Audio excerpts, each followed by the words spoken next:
Good morning.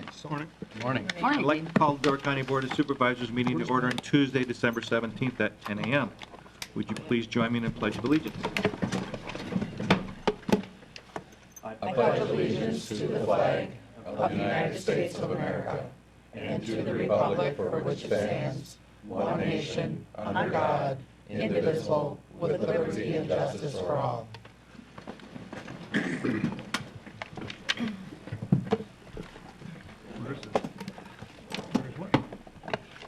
Roll call, please. Won't get very far without that.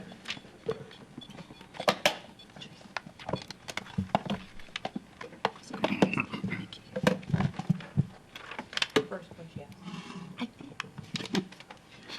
We have 21 present. Presentation of the agenda. I'll move to approve the agenda. I'll second. All in favor? Aye. Correspondence. In your packet, of course, you have the unassigned fund balance. Any questions?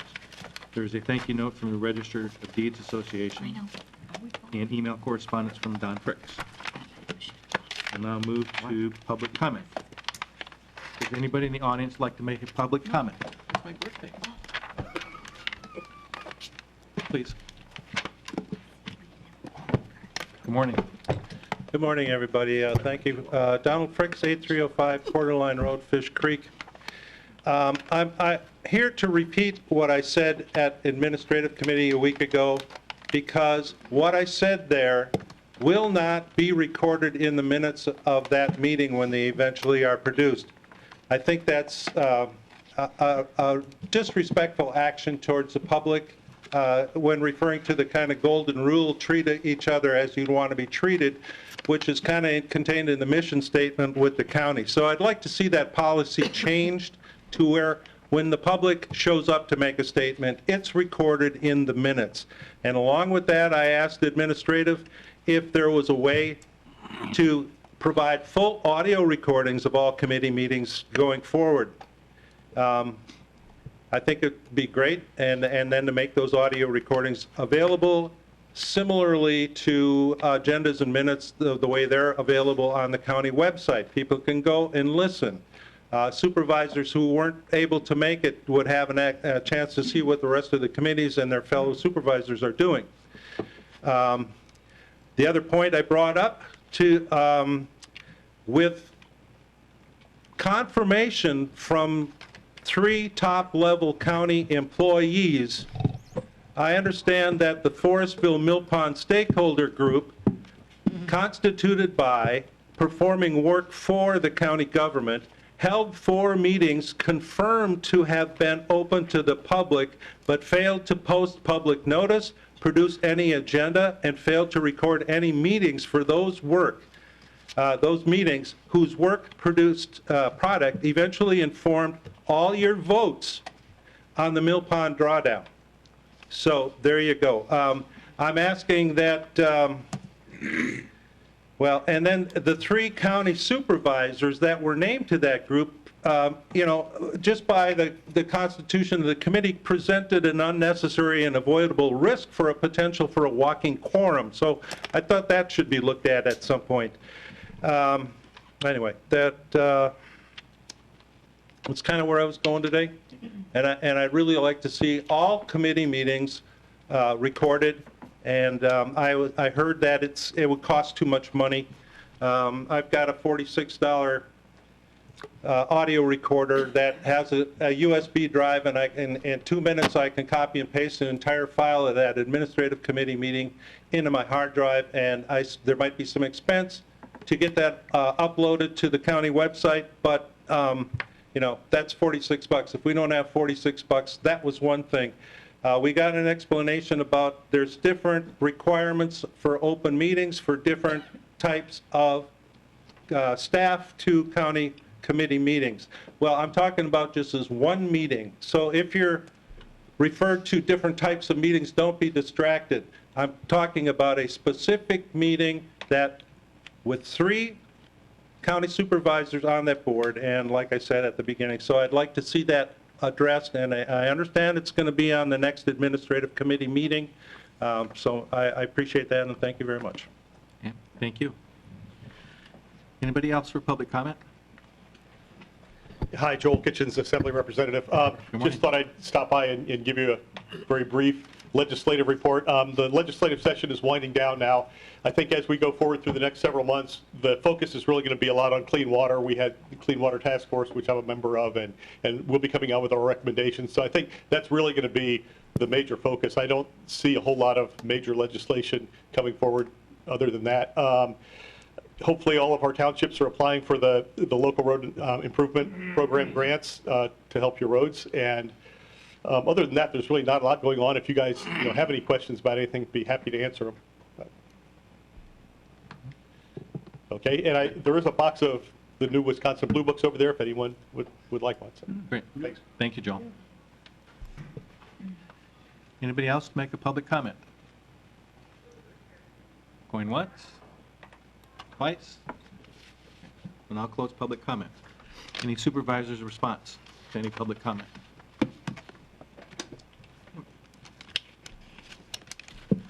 Approval of the minutes of October, we'll go through each one of these individually. Approval of the minutes of October 25, 2019, the special meeting. Motion to approve. Second. Changes, additions, deletions, questions, comments? Biz? Who was the second? Jill wants to know who the second was. Well, we will set it at the same time, so pick Roy one. and Susan both said. All in favor? Aye. Opposed? Approval of the minutes of the October 29th regular meeting and the November 12th, 2019 budget annual meeting. I'll make a motion to approve both. Second. Okay. Discussion, questions, changes, additions? John? I had approached Jill on some minutes that were incorrect as far as the voting process. I brought it to her attention yesterday. Did we make that correction, Jill? Anything else? It was regarding a vote on the Parks Department and the ice shanty placement and cost of, there were some nay votes and she had it listed as all positive votes, so. Okay. Thank you. So I've just been informed by the clerk that the official record will be changed to reflect that. Okay. So all in favor with the official change to be made? Aye. Opposed? Thank you. We're going to move down to item number 12 on the agenda to start off with the special reports. There's more minutes. The very first one will be the Door County Fairest of the Fair.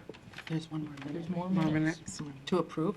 Which, wait, He did both November of them. 12th? we No, did they that. did both. We did both. both. He did both of them. The motion was for both, yeah.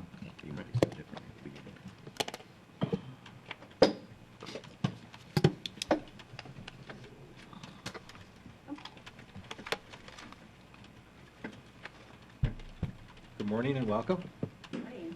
Good morning and happy holidays, everyone.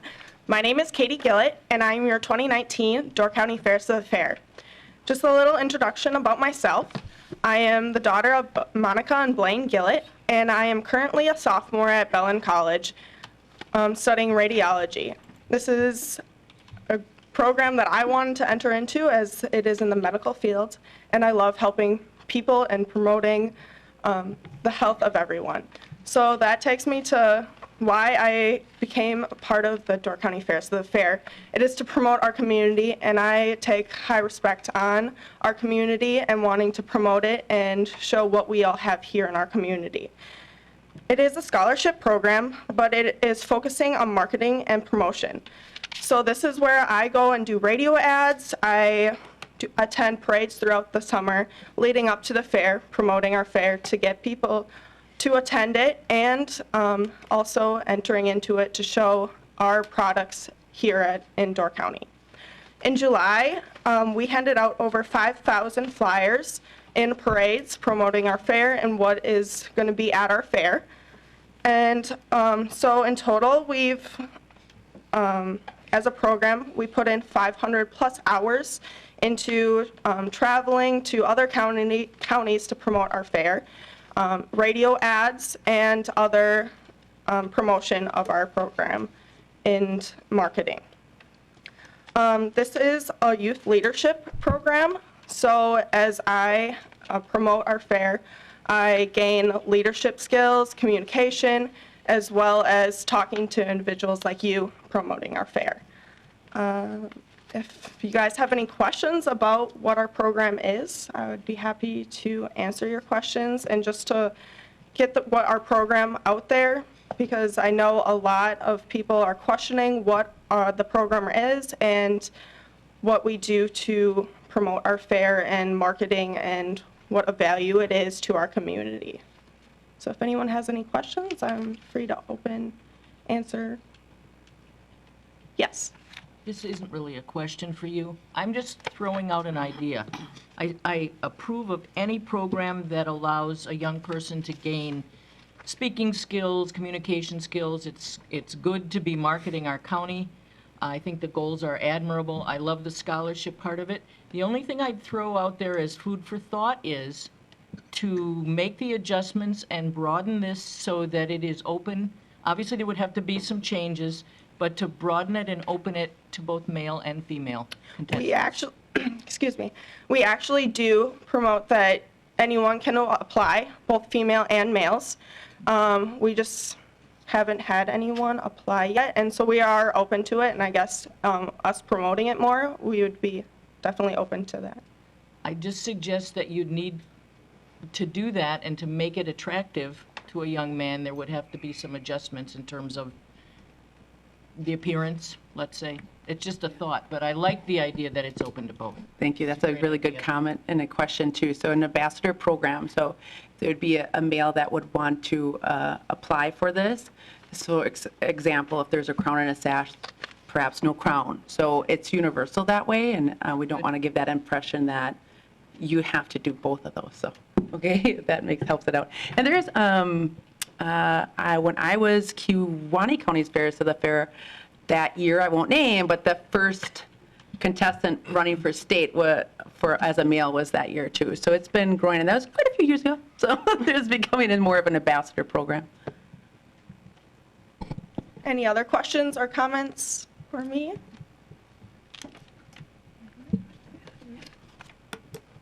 I want to thank Katie for taking the time. She was really busy with finals. And also, too, bringing the special report to everybody today was in fall, WCA had meetings and discussions about fair involvement and how the Fairs of the Fair program can help promote your fair through the win-win situation of youth scholarship program.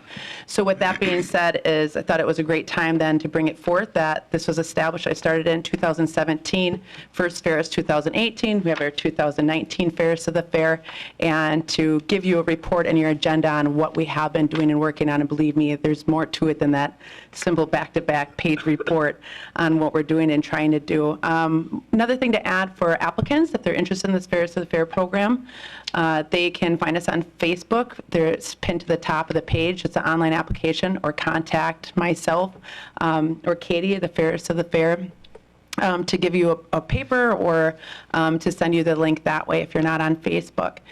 Also, with that being said, is just we want to get out the word that we're in marketing promotions, and I'm very thankful for the support that there's been some youth leaders in our community that have been seeing the light to this and really are trying to bring more youth into our fair and exhibits. Katie plans on and wants to get in our agenda to go out to schools and help with the elementary students that learn about exhibits through the art teachers. So we already have drafted a letter for that. It's a caretaking role to do this and to establish that. I think that's it. You know where to find me if you have any other questions or if you know of any applicants. There's a letter on your desk that we've been putting out gradually, slowly but surely, as time has, for asking for donations. So it's a private partnership with other corporations to get involved. So thank you. Happy holidays. Thank you. Thank you, Katie. Thank you.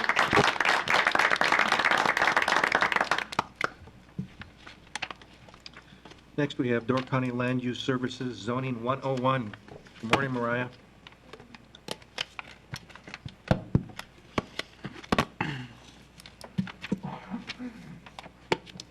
Good morning. So I'm Mariah Good with Door County Land Use Services. If you go to the last 2 pages in your packet, that's where the material I provided is. It's really plain and boring looking. So there have been a lot of questions recently about zoning processes, and I know we've got a handful of members that are relatively new to the board, so Ken and I thought it was a good time to talk about how some of these things work.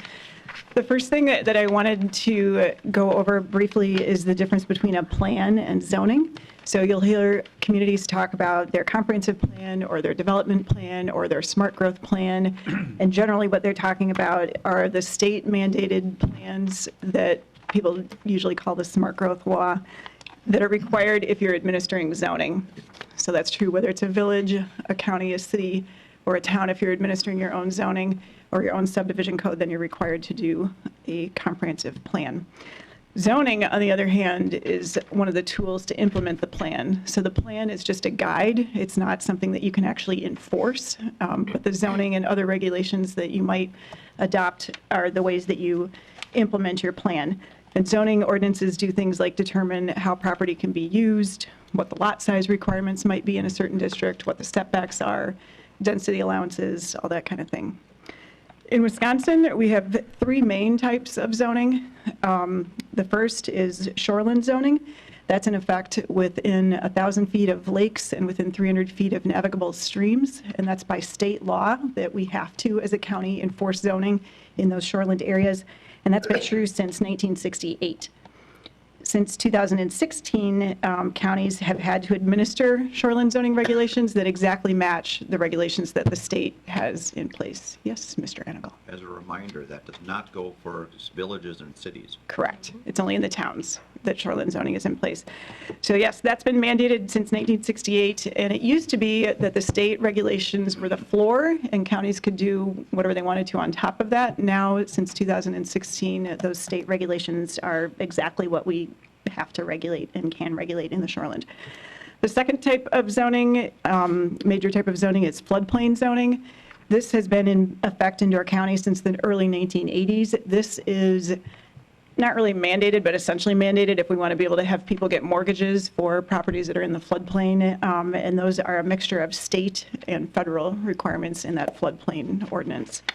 And then we have comprehensive zoning, which has been allowed under state statute and in place in Door County since 1968 as well. So we adopted comprehensive zoning at the same time that we adopted our mandated shoreline zoning.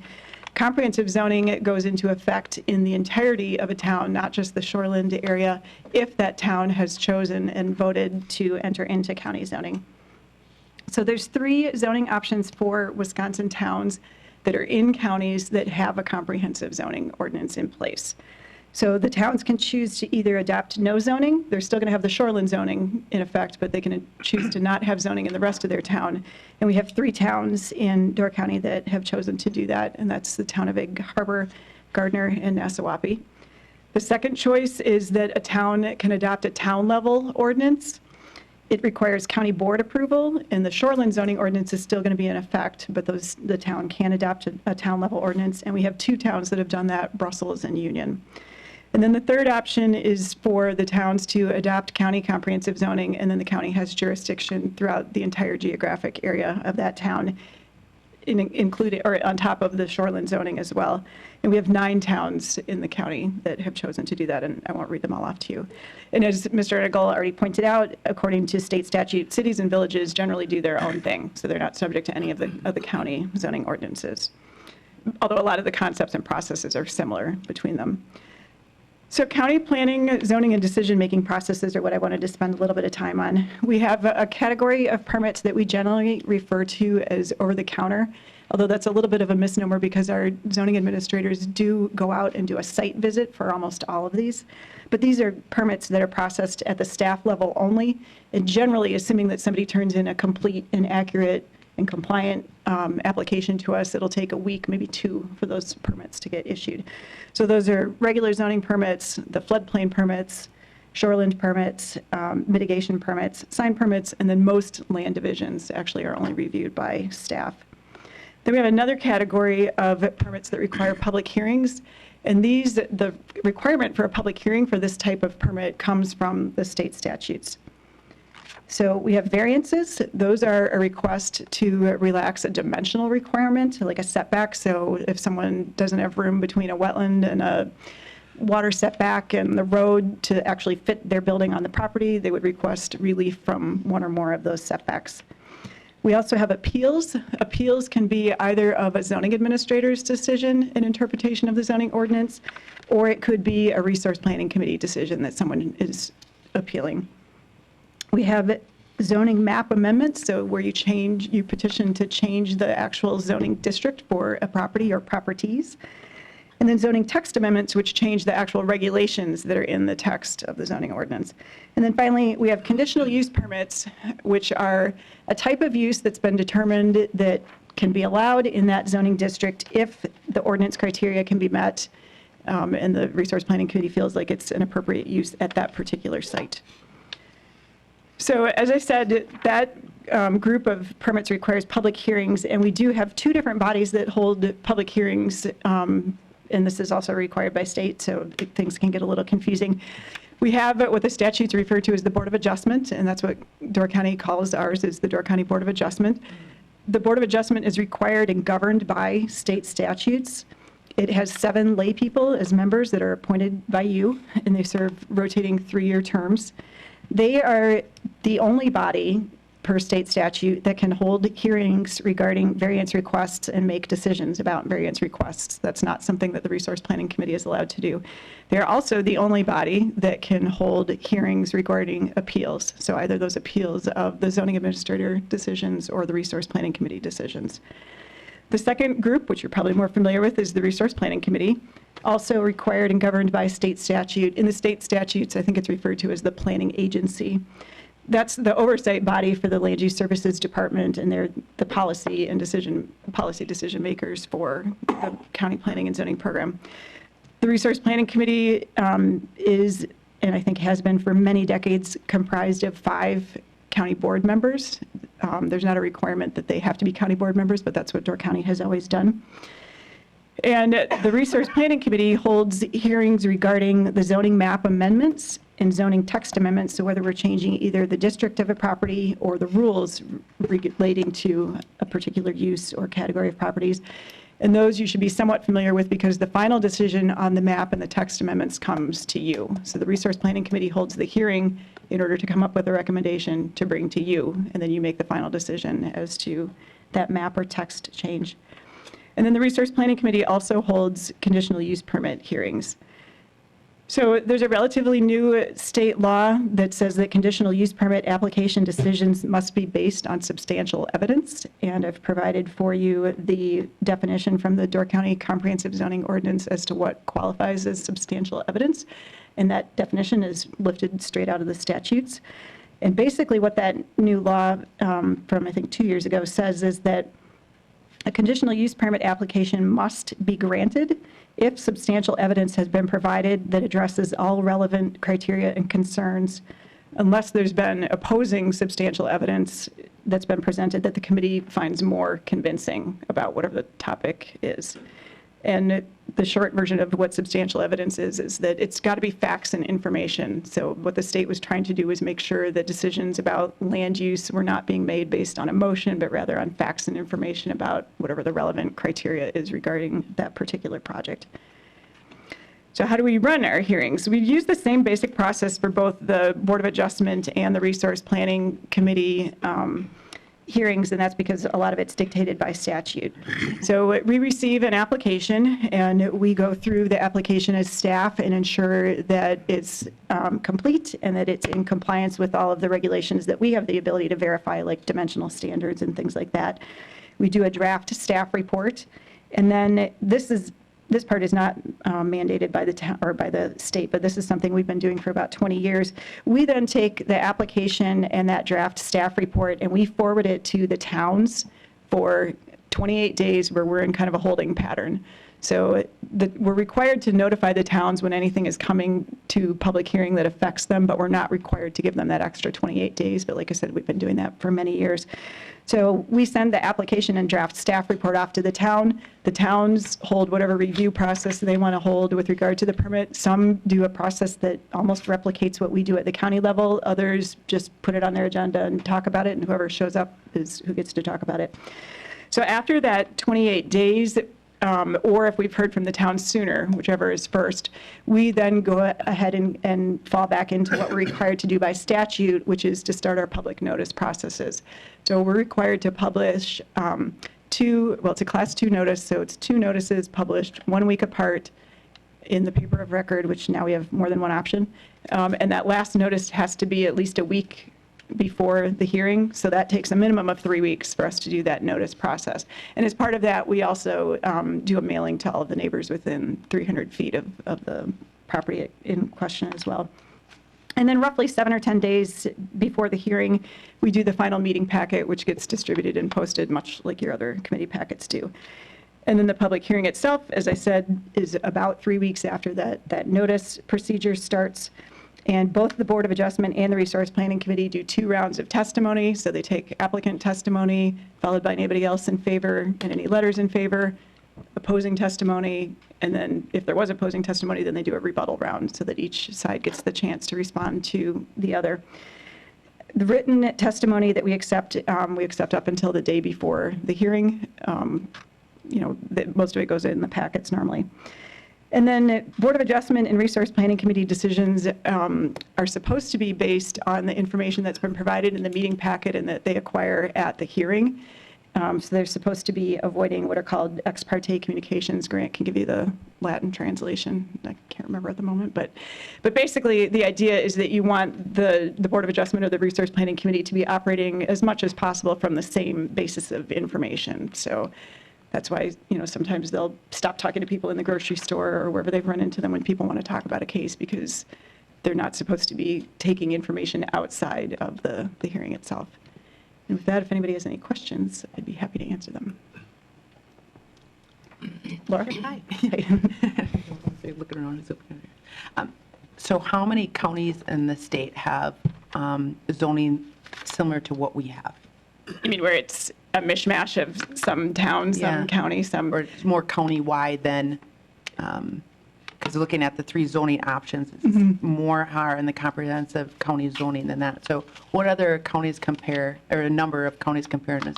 I don't know off the top of my head. The Department of Administration does collect information on that each year, so I think they actually have a map where you can go out and look at what all the different counties have. We're not that unusual. A lot of the counties have a mixture.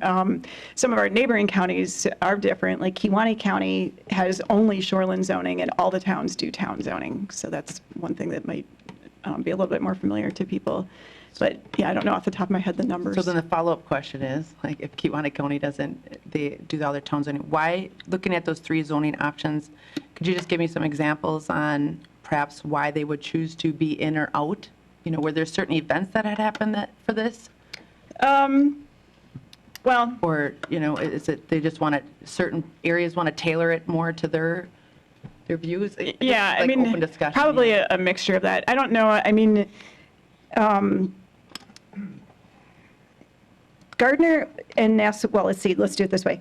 Brussels and Union adopted town-level zoning probably about 15-ish years ago, and you guys can correct me if I'm wrong. And before that, they had only had the county shoreline zoning, and they worked with a consultant to decide what they wanted to do. 8 of the towns that are under county comprehensive zoning have been in there since at least the 80s, and some of them since right away in the 60s. One relatively new town to the program is Forestville. They joined about 10 years ago. And I think they had spent quite a bit of time talking about whether or not they wanted zoning, and then once they decided that they did, then how they would want to do it. So I think, I don't know, I'm not familiar with the decision-making processes for all the towns. And when we say that Egg Harbor and Gardner and Nassau don't have zoning, it doesn't mean that they don't have any regulations. I mean, Egg Harbor has quite a few town-level regulations. They just don't regulate the use of property. And then likewise, Gardner and Nassau also have some regulations. But if you're going to do town-level zoning, then you're responsible for doing all of this stuff yourself. You have to have your own Board of Adjustment. You have to have your own Resource Planning Committee equivalency. You have to have your own grant to be able to handle whatever legal matters come up. You have to have your own person doing the actual issuance of permits and that kind of thing. So I'm sure that's a consideration for towns as they decide what they want to do. Yes? I just wanted to add that after the Board of Adjustment appeal, the only recourse someone has if they are not satisfied is to appeal to circuit court. Correct. There is that additional Yes. layer. Yep. And that would be true of whether it's an appeal of a zoning administrator decision or a resource planning committee decision. Yep. I think you should mention that when you have a zoning case come before the county board, that we don't allow under public comment any comment about that subject after the hearing has been. That's a good point. So it's similar, yes. So the Resource Planning Committee is holding the hearing, and that's where all of the information that the decision is supposed to be based on is coming from. And then when they bring that map or text amendment to the county board, you guys are just talking with each other in the committee and looking at that report and ordinance that have come to you. Yes. Yeah. Two comments. Then, in reference to ex parte communications, I am correct in saying that physical mailings and emailing is also Correct. Not just running into you in the grocery store. Yes, because we get a tremendous amount of that on some of the hot button topics. And the other item would be if a municipality is currently in comprehensive zoning, can you go briefly over how they can get out of comprehensive zoning? So the state statutes have set up both the process by which a town can come in and the process by which a town can remove itself from county comprehensive zoning. And the only way for a town that has decided to enter county zoning for them to get out of county zoning is if the county rewrites their ordinance pretty much in its entirety. You're supposed to significantly change how your maps look, how the regulations look, what the districts, how they're set up, et cetera. So we did, Door County adopted its comprehensive zoning ordinance in 1968, and then a comprehensive revision was done between 1995, 96, and then all of the towns that had been in comprehensive zoning came back in at that point.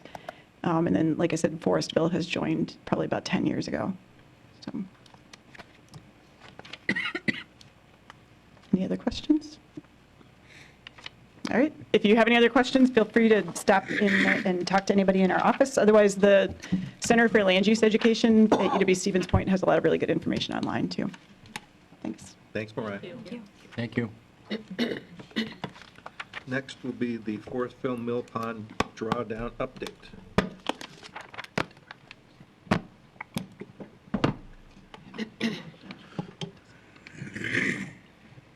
Morning, Ben. Good morning. Oh, I see it. Thank you. Good morning. So I have a small PowerPoint that goes along with this to kind of detail some of the points. So we thought it was a good point to update the board on the progress of this project since there's been a lot of different communications and conversations throughout the community about it. So we thought it would be good. So if you recall, we commenced the drawdown process on November 1st, about 2 o'clock in the afternoon. This is the recorded water level at that time, so it's a plus 2.5.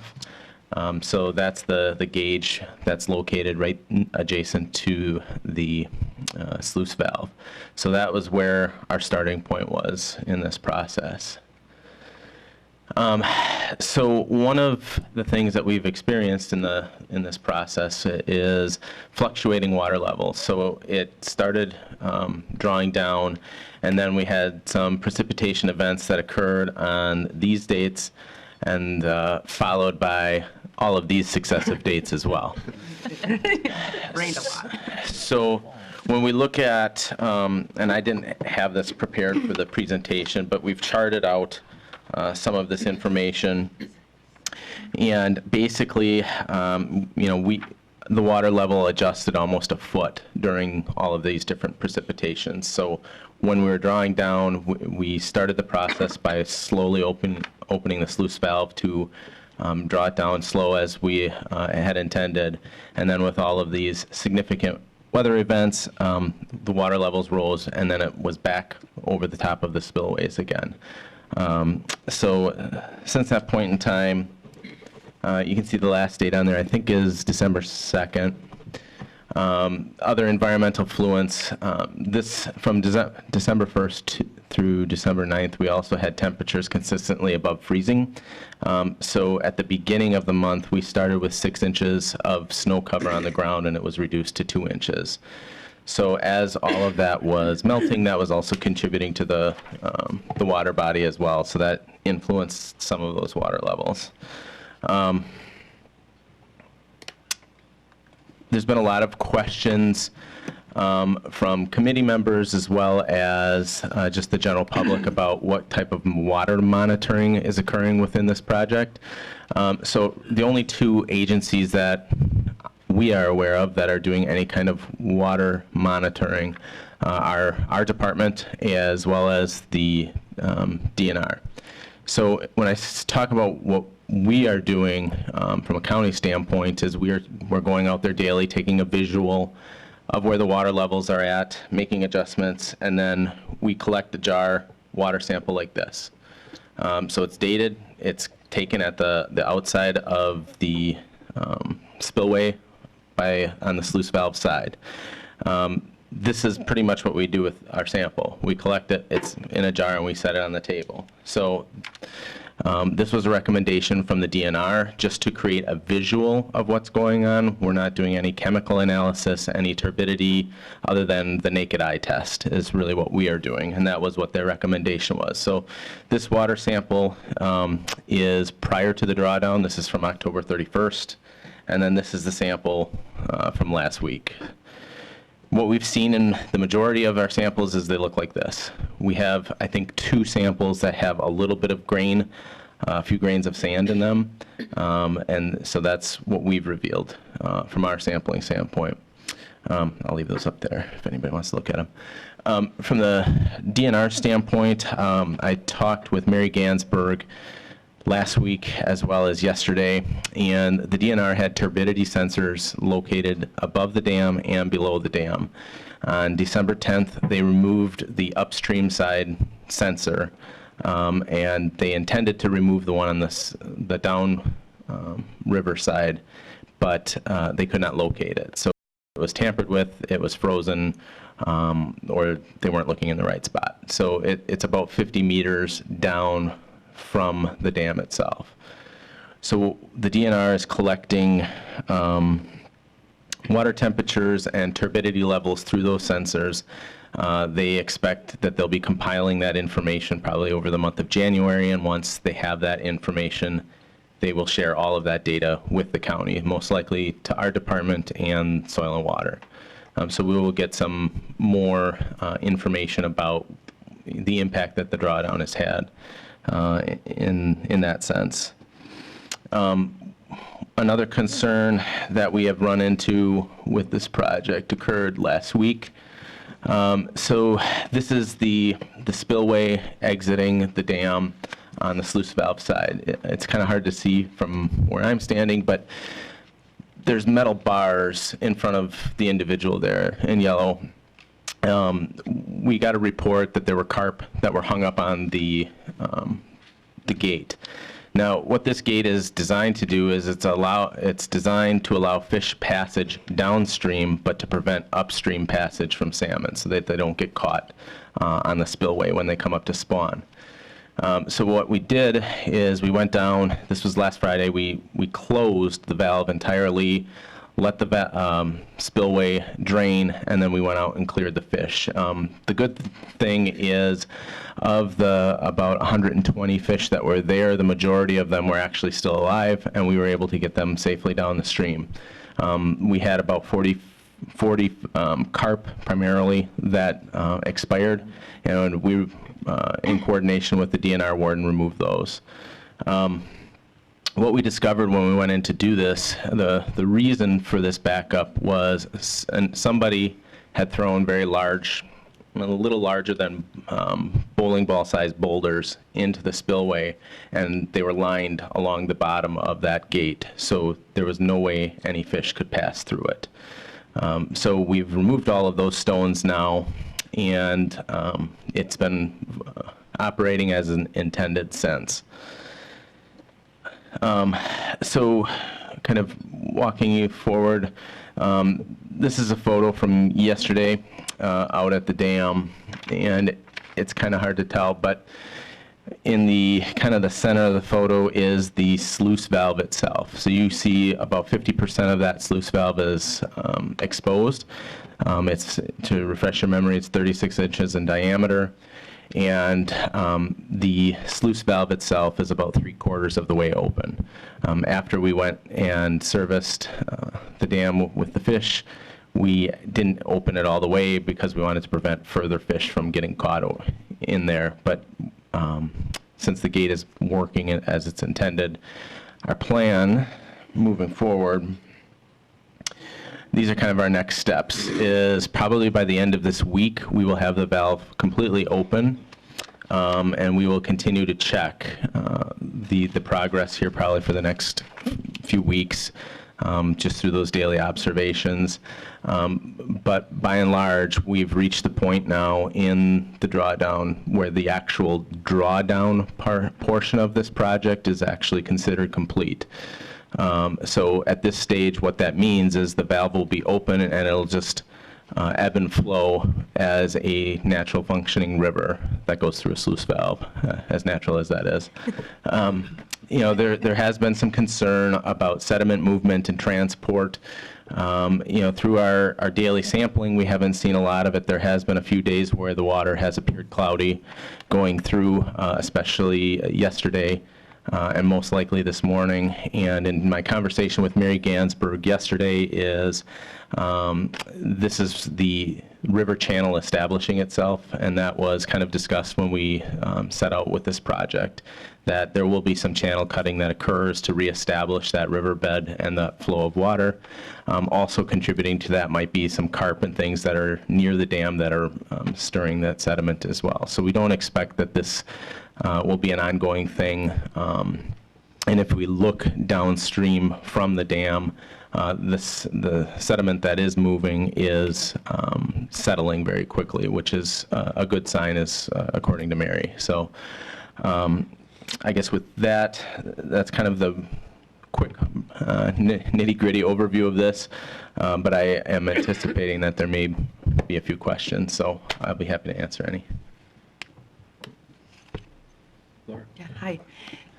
Question with the sensors that you were speaking about, the removing on either side of the dam. So the one on the opposite side or downriver was not located. Is that was scheduled date for them to get picked up, or were they continuously checked on throughout this drawdown process, or ever going to go back in? Or tell me a little bit more about the sensor. Sure. So the sensors, the DNR removes those in the winter months, and it's really driven by how soon winter arrives. So there wasn't a concrete date that they were going to remove them. So they have not processed any of the data that has been collected by those sensors yet. That's what they're compiling now. And their intent is that they will reinstall those sensors probably in March, and have them installed probably through the summer is what their plan is right now. The fact that the one wasn't located, they said it's actually a very common occurrence with ice movement and things like that. Sometimes they get pushed downstream or something like that. So once they get a warmer weather day, their intent is to go back and try and recover that downstream sensor. Okay. Then just like, yeah, maybe they could put GPS monitor on it or something. Go find it. And then my other question was, I used to be on, when it was airport and parks, we would talk about some of the cameras and at certain county parks and such. Is this one that has any videoing or photograph or imaging either by the dam or by that area?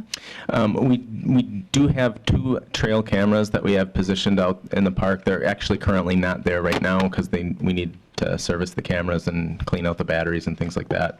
But we have had 2 still image cameras out there. Thanks. John? How was the fill site for the fire department resolved, or what's going on with that? With the Southern Door Fire Department, I've left several messages with their department awaiting a plan from them, but have not received any formal plan yet. So they have no fill site? I don't know what their option is. I haven't heard from anybody from their department.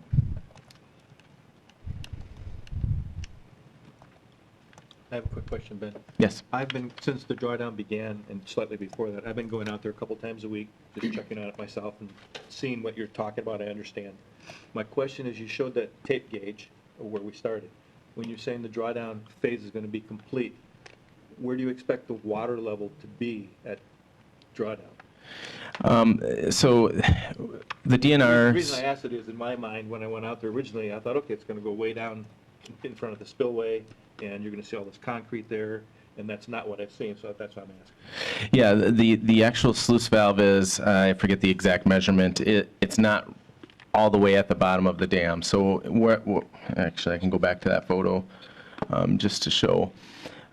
So the DNR said basically once we got to 50% of that sluice valve, that was kind of our benchmark point for opening that up, and then it will ebb and flow if we get any significant weather or things like that. So there may be times where the capacity of the sluice valve doesn't handle a rain event, and it'll take 2 or 3 days perhaps to re-equalize. But so I would expect that it would be something in that realm, or maybe even a little lower. It depends on seasonal flows and things like that. Okay. All right, thank you. Mm-hmm. Anybody else? Thank you, Ben. Thank you. Thank you.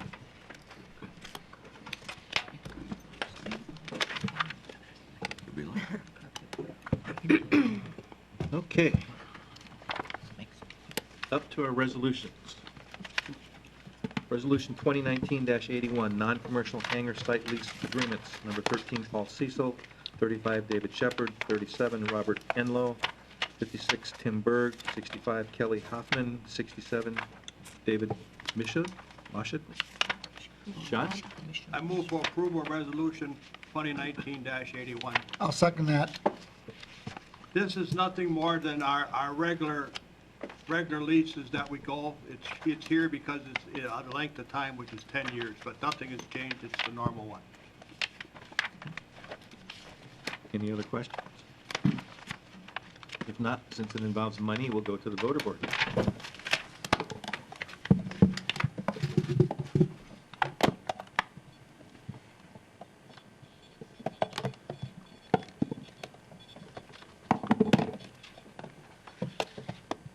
That's passed on a vote of 21 yes, 0 no. Before I move to the next resolution, I should mention that Ken's not going to have a lot of participation today, so John decided to do the bulk of the resolutions. Sometimes you need to help people. Did you really feel that needed to be said? Yes. Resolution 2019-82, purchase of street sweeper, highway, and airport department. Mr. Ninus. I move for approval of resolution 2019-82. And I'll second that one. Once again, this is not new money. It's in the budget, and it's here because the amount that we have. Any questions? We will go to the voter board.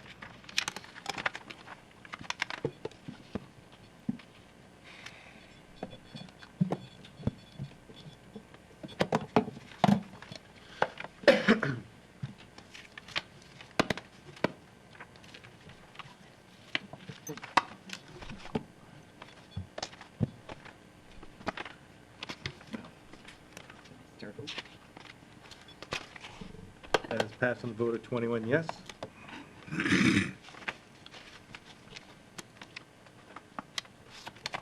(2019-83) approval of the WDCF DSP PSP Innovation Zone grant to the Health and Human Services Department.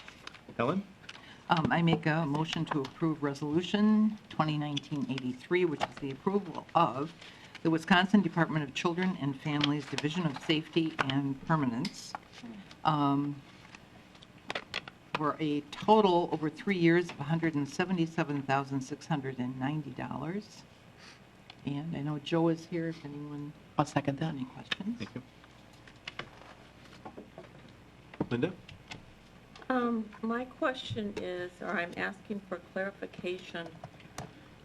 On page 55, the paragraph that starts with, while our Division of Children and Families will oversee the project, it is our intention to contract with the United Way of Door County Partnership for Children and Families to employ the peers. So my question is, why didn't United Way apply for this? And so if this grant is obtained, we just turn the funds over to United Way? And is, you know, where are the employees coming from?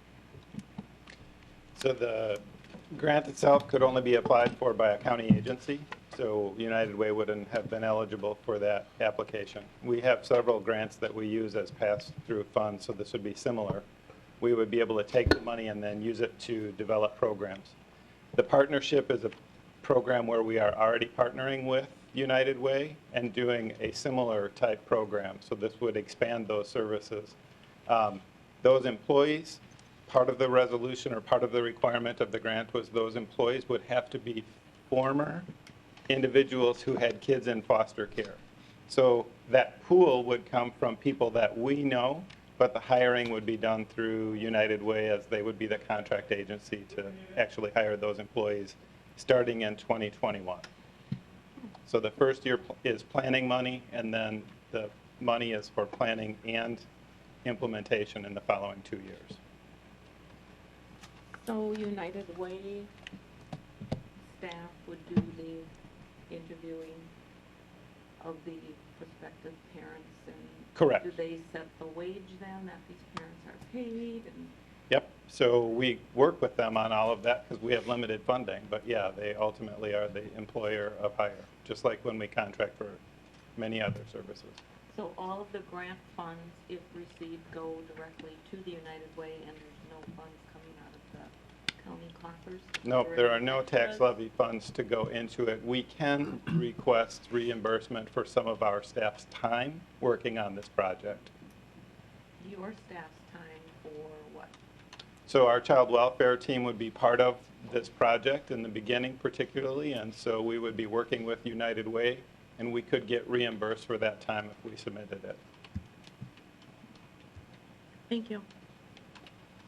Yeah, just to maybe correct me if I'm wrong, Joe, on this too. The Door County Partnership and Children and Families, that organization was established for the collaboration of public and private. And I think Human Services or Door County has always been a part of that because there was a need in the community. So they established that for these needs, and now we're just supplementing and helping with some more funding to keep it going because it is thriving. Or we're trying, you know, there's still the needs and it's growing. That's correct. That partnership is there. We're not, this funding is not to keep it going, though. This funding is to expand the services and to work directly with the families where we have kids in out-of-home placement. And we already, because I'm on the executive committee for this, for the partnership, we already have someone who is hired in that position who is currently working and meeting with families to make referrals to the community. So, and then community programs as well as public health have been very instrumental in not only being on the executive board, but helping with funding, looking for funding. And if you'll remember, to kind of get this going, it was a couple of grants that came through public health that really got this, got our initial seed money to get going. So it's a continuation, and it is I think a really good example of private-public. And I trust that money will be spent well. It has been in the past. Anybody else? Linda? So this is over a 3-year term. I guess, why is there such a big discrepancy between the first year and then the 2 subsequent years? So the first year, 26, and then 75 and 75,000. Why Why such a big difference? So I'll also back up a little bit, and I didn't want to stand here and toot our own horn, but Helen started doing it, so I'm going to keep going. The partnership that we are currently doing with the community and United Way is a model in the state. So they like what we're doing. They're trying to help other counties implement it. They were instrumental in really asking us to move forward with this next phase. The state came to us when we said we weren't going to apply and said, we think it'd be great if you did, so you can continue what you're doing. The state is trying to continue to figure out, ongoing, probably forever, how to improve our foster care system and our child welfare system in general. And so part of the difference in the funding, the first year is literally just for planning. So it gives us some time to work with United Way and some funds to dedicate towards that without bringing any staff on to implement the program. The implementation of the program and the staff funding then comes in the second and third year.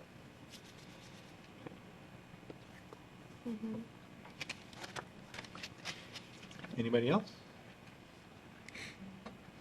Thank you, Joe. You bet. We'll go to the voter board.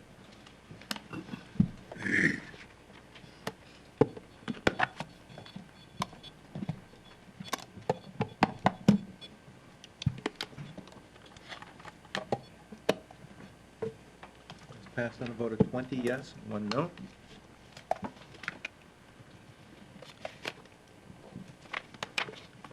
Resolution 2019-85, excuse me, approval of grant, gift, and/or donation to the Door County Sheriff's Department.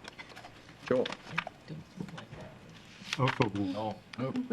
We skipped 8-4. Did I do the wrong one? I'm sorry, back up. 2019-84, approval of design development for Door County Sheriff's Department vehicle storage and evidence facility project. Dan? I'll still move. Thank you.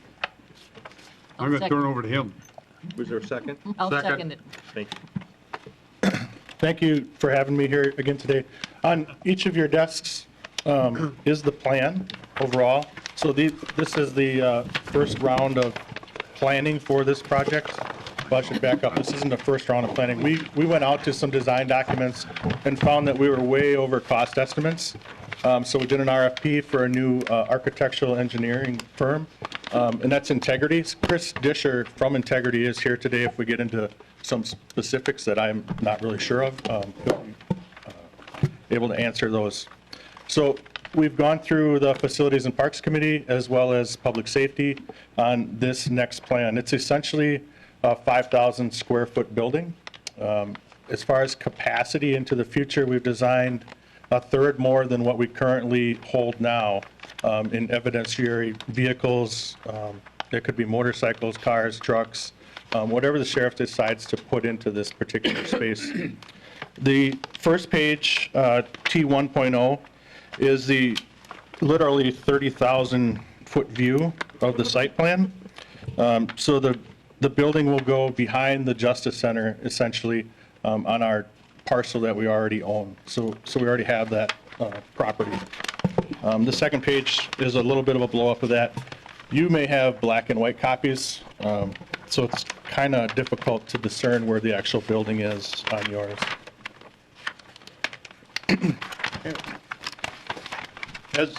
As we move through it slightly, you'll see some of the design features. We have garage doors on both sides as well as entry doors on both ends for the Sheriff's Department. One thing that's important to understand is that we do not have water and we do not have heat in this building. There is an air volume recirc system. So since we have vehicles in there, we have to make sure we take care of those gases and emit them to the outside atmosphere. Within the plan on page A1.0,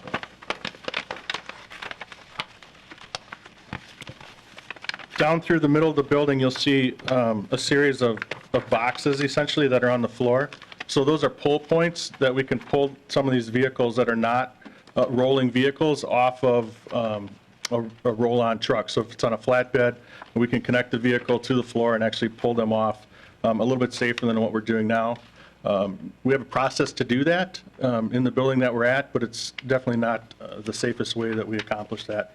And then once they're on the ground, they can be moved around through some wheel dollies.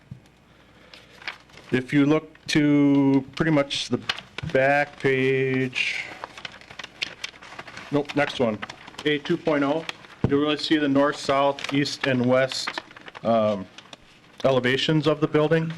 There's nothing special about this particular facility. It's very plain. Again, it's a single sloped, so we are reducing some cost in steel there. And it is really what it is.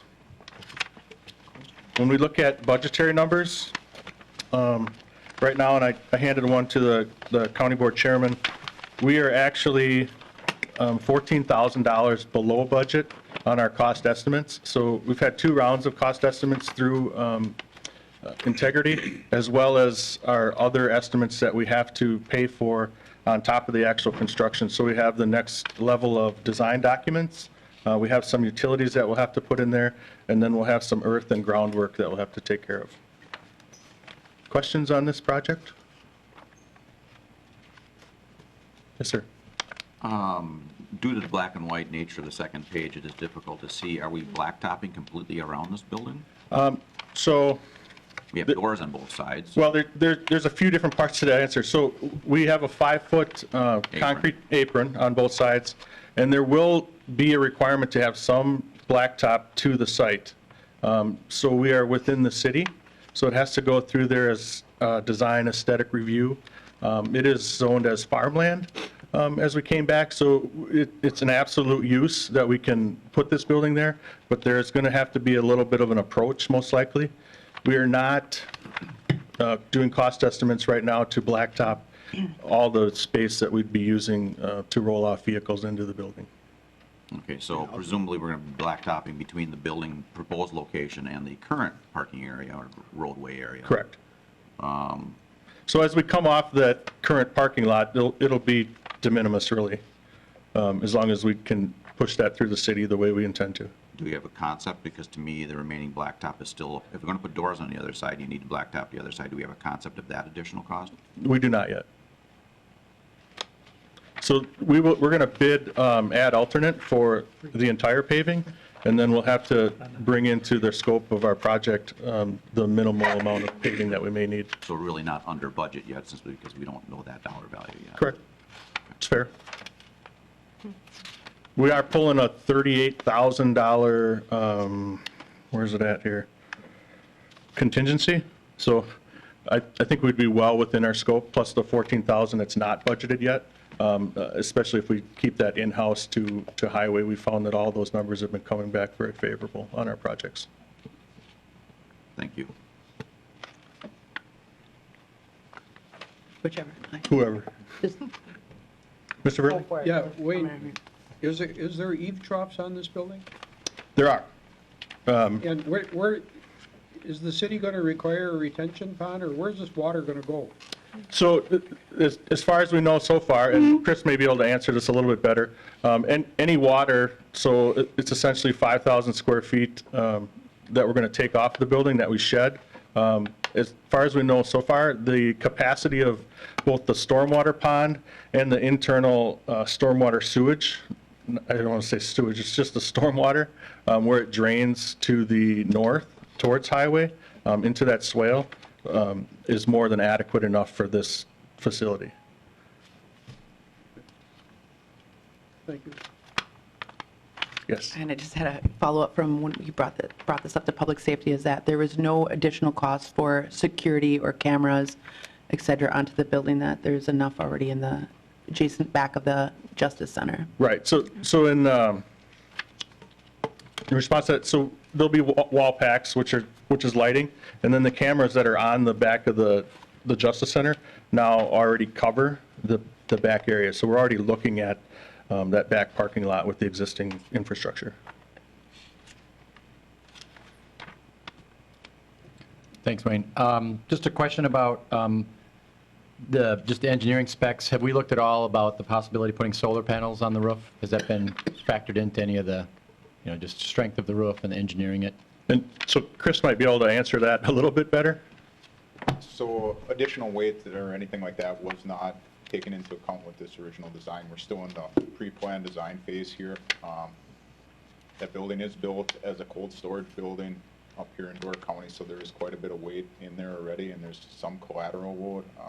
Those type of materials aren't that heavy to begin with, so there might be a little bit to add on to the building, but that will also inevitably add a little bit of cost to the overall structural steel of the building. How much that's going to affect it, I cannot say for certain right now, but we have not looked into it to answer your question. It just would be nice to know if we had that option. I mean, obviously, this is one of our physical buildings that has a lot of land around it, so we went solar, it could maybe be on the Justice Center or in the field next door, but it's always nice to know when we have that option for being efficient and effective, because we all know that solar power is so cheap these days that if we don't make the investment in solar, we're spending the taxpayers' money unnecessarily. If I may, since I've reviewed numerous plans involving that, I haven't had a commercial building yet come across that isn't designed to handle the additional dead load. It's relatively minimal. Thank you. Can you clarify how you said that? I'm sorry, I'm a building inspector. I've reviewed a number of commercial PV system installations. Yeah. And everyone has come back with the existing buildings as meeting the dead load requirements, the static load, the wind load. To include. To include that solar. potential. I just got confused on how you said it. Thank you. Sorry. So if I can comment, I would certainly say that there's an opportunity to add solar here, especially with the minimal amount of power that we're going to be using in this building. So we have LED lights inside, wall packs outside, and then the makeup air system. So the power loads are going to be quite minimal. I think if we want to look into and actually accept solar being built onto this, then that is where we're going to have to come back and understand we may need more funding from the county to get the front end build out, because that will absolutely increase. So while over the long term solar pays for itself, we have to be willing to make that upfront investment, and that's really a vote by you over the $350,000 that we have set aside for the project. It's very fair. Just kind of on that same topic, I think it would be useful to know as much as possible in the future, like what the payoff time is on something like that as we put up new buildings and look at renewable energy sources, just to kind of have a better understanding as a whole board what the investment is up front and how long it's paid off, and just the picture of it. I think it's a good direction to just for the future have as a consideration to make a decision on. Thank you. Okay, I was just going to add one thing.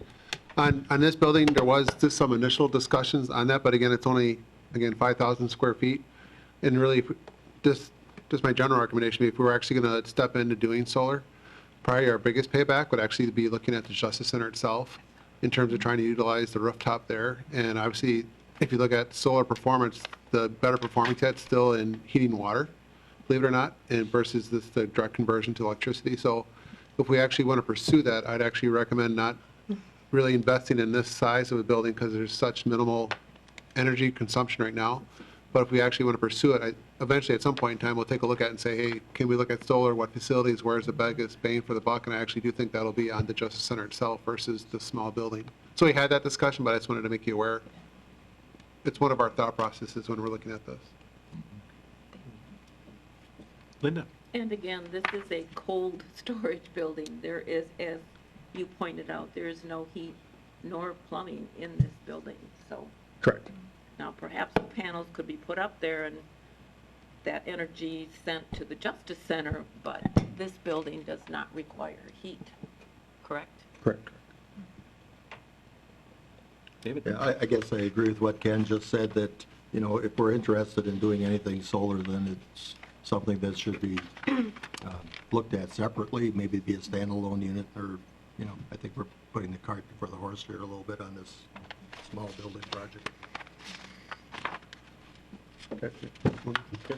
So again, just for the county boards, if you recall, and that's why it's kind of before you as a resolution, this is one of our checkpoints. Again, if you remember, we kind of established a process when we did the community center project. So we go through, in essence, the initial design phase, and then we also get that initial cost estimate. When we have that done, it becomes a checkpoint here at county board. So that's why the resolution is before you here today. And if you would authorize moving forward, then we go on to that next phase where we actually go into a full-blown design for all the drawings, and then it would actually go out for bid. And then once we have those bid documents back, we'll have that number. And traditionally, that number, we would actually, that would be, I guess, another checkpoint to actually accept those bids and then have that come forward, and then we go to construction. So again, it's following a similar process we did for the community center. It seems like a good process for us to follow in terms of always making sure the county board is aware of the project and how it's moving forward. So again, this is kind of our checkpoint, and we're ready to go on to that next phase, should you forward or approve this today. Anybody else? Just one comment with that then. So a couple of months ago, we were talking about getting more reports on the CIPs and stuff. So then this one essentially, regardless of what's happening at committee level, the county board will get an update on where those checkpoints are, or that's always constantly coming to county board at those checkpoints. Yep, the checkpoints, the way we have it set up, it always came to the county board as part of a resolution grant, drafted those up, and it's the final step for moving forward. Thank you. Bob? Thank you, Mr. Chairman. I'm just curious, just from the standpoint of needs, obviously this has gone through our needs assessment. It's sort of like on the horizon. Again, you know, every month we seem to have something, or, you know, there's just reminders that budget's tight. We don't have the tax levy to do X, Y, or Z. This is a pretty big expense. So I kind of wonder just generically, like, how long can the Sheriff's Department last without this building? We also just bought a Yonkers building that's big and empty. Could we be using that for storage for now? You know, again, I'm just kind of playing the devil's advocate. How far can we push this off? Well, I can't really respond for the sheriff. I know that we're building capacity to a third more than what we have now. And so the building would probably, that they're in now, may handle 1 or 2 vehicles. So that changes every day. And over a busy weekend, they could have an intake of 4 or 2 or 1 or none or 6 vehicles that they may have to place into their evidence storage. But really, that's a question they'd need to ask as far as capacity into the future. Are we able to use the Yonkers building? I mean, if they need more space, can we do that, or is that unfeasible? Or? Yeah, that's one that we discussed, but it would not, mainly because of, again, what we're storing in there in terms of both the vehicles. So there's a fire hazard related to that, so it's not really a compatible fit, not only for that building, but also for the downtown from that aspect. So that actually was one of the things we looked at very early in the process, so. Thank you.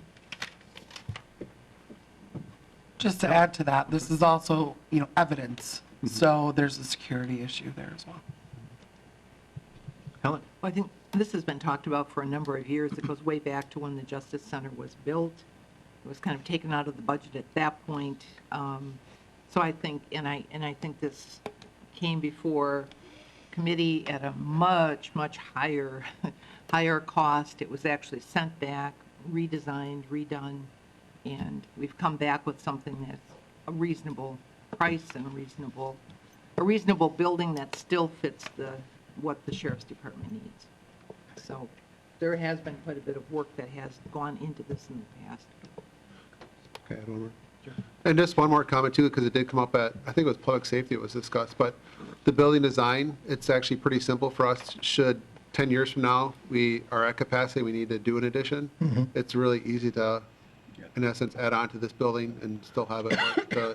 The design was thought out that way that it can be done, so. Anybody else? If not, we'll go to the voter board.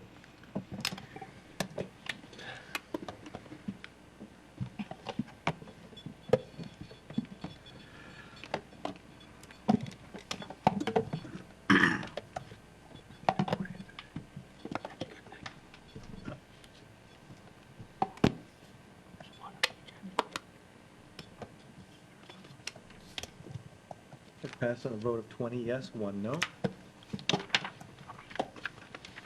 Okay, now I'll get back straight, Joe. Approval of gift, grant, and/or donation to the Door County Sheriff's Department. Thank you, Mr. Chairman. I'll make a motion to approve Resolution 2019-85. I'll second that. The sheriff here. No, as it says in the grant, it's a equipment grant for the amount of $4,000 from the Wisconsin Department of Transportation. Questions? We'll go to the, I'm sorry, Susan? Do we know any more about what it will be used for, or is that not to be determined yet? well, body cameras, I mean, miscellaneous incidental type stuff. Yeah, they were discussed, issues were discussed on that, and they determined portable breathalyzer tests, some body cameras, and some other miscellaneous stuff. I believe one was light bar. A light bar possibility. Any other questions? We'll go to the voter board.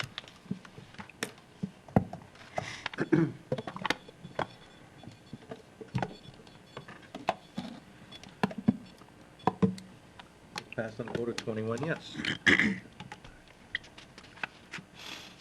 Resolution 2019-86, Community Development Block Grant Economic Development Revolving Loan Fund Closeout and Sturgeon Bay Door County Economic Development Loan Program. David? I make a motion to approve Resolution 2019-86. I'll second. And we'd like Grant and Ken to go through all the details of it. So thank you. I was going to just, I thought it'd be easier, I wouldn't need to stand. I'd like to just kind of walk through it. It's gone through, we've been discussing it at Finance probably for over 6 months, just in terms of trying to keep the committee aware. And I also been trying to keep the county board a little bit up to pace, but I just want to kind of go through the basics of it. And then that we kind of understand how the resolution all comes together. So the biggest thing is to think about is that both the city and also the county, we both had loan programs. And both of those loan programs were administered by DC EDC. And the state, what they did, and those were federal dollars. So it was in essence the county administrated money, but it's actually federal dollars that came in originally that actually funded these programs, and they're supposed to be used for economic development related projects. The regulations became very onerous across the state. So the state of Wisconsin actually followed the other states, like for example the state of Illinois, and they actually decided to actually close the program across the state. And when they made that announcement, in essence, what they said is that your loan dollars have to be returned back to the state. Again, they're considered community development block grant dollars through the federal government. As part of closing that program, though, what they allow is they allow the local unit of government a 2-year window to actually apply for those funds back and be able to use them within your community. So the one, I guess, caveat, so let's just look at Door County. So Door County, we have approximately $1.4 million in our loan fund. So in essence, we're required to send those dollars back to the state, but then we now have a 2-year window to use those dollars for a project within the county that would qualify meeting the federal requirements. The one difference in it's what's described in the resolution is that for the city of Sturgeon Bay, though, the city of Sturgeon Bay actually got their funds before what's considered a magic date. I think it's January 1st, 1992. And there was a rule change at that point in time. So if you had funds that were in your program before that, they call them defederalized. So in other words, when you close out your program, that money is just considered, in essence, straight cash. So in other words, the city has their dollars at $875, and they can use it in any fashion they'd like to be able to use those dollars. For our funds, since our funds were some federal money after that 1992 date, they're actually considered federalized or restricted dollars. And to use those dollars, you must follow the federal requirements. The largest one of those is it has to meet low and moderate income requirements for any type of use. So again, that puts it where those dollars become very, very restrictive in terms of how you can use them and what would consider for a qualifying project.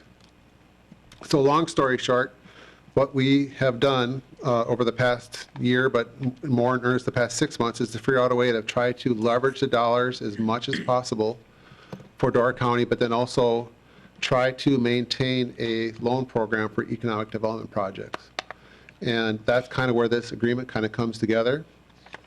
And in essence, what we're hoping to do as part of this agreement is that what we would do is that we would use the city's dollars, that $875,000, and we'd use that to establish a loan fund program.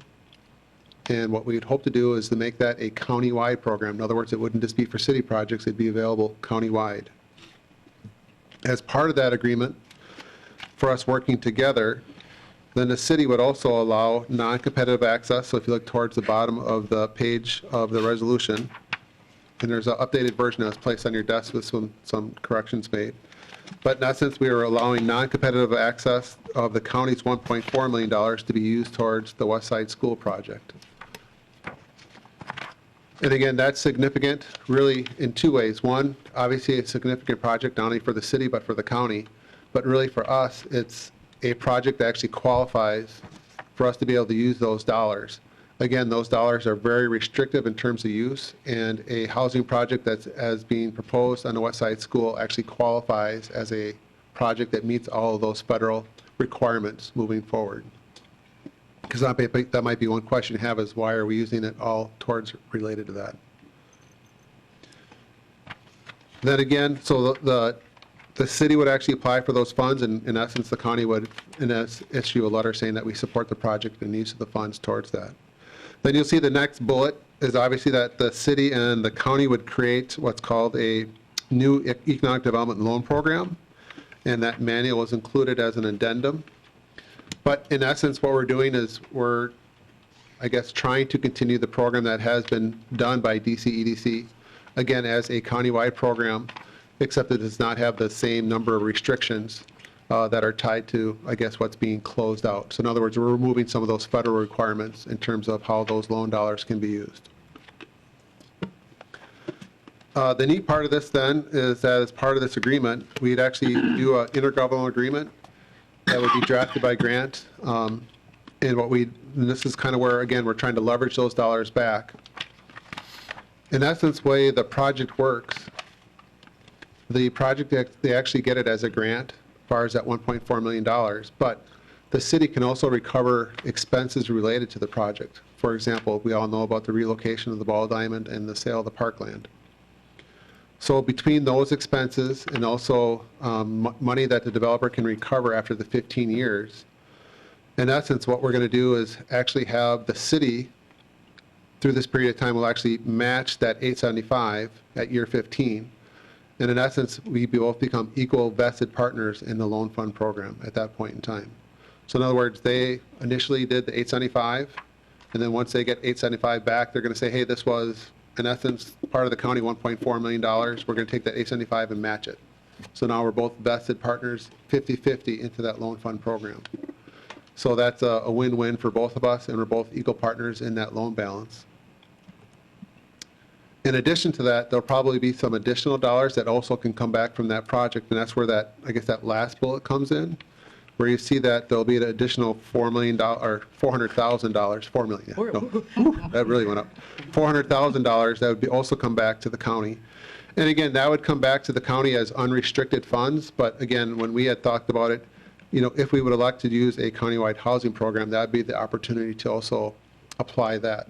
So we have something initially up front where we have, with this project, we have initial funds that would be available as far as a countywide loan program for economic development related projects that would be initially injected with money immediately. Then at a 15-year mark, you get injected with additional money coming into that loan program to fund more projects.